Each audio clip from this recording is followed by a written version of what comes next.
अस्सलाम वालेकुम व्यूअर्स, मेरा नाम है अब्दुल गफ्फार और आप देख रहे हैं Abdul Gaffar Landa market YouTube official. ये जो है ना एलजी का बंडल पड़ा है बच्चे कचरे का। 80 केजी का है ना, 80 केजी का बंडल है। जो मैं आपको दिखाना चाहता हूँ, ये देख लो आप।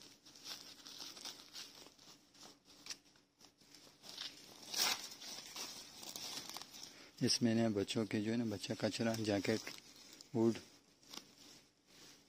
पजामे सब मिलेंगे एक ही बंडल में।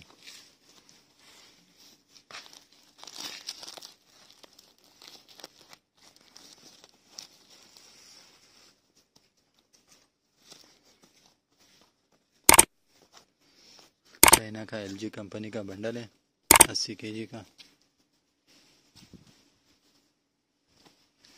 बच्चे कचरे का बंडल है।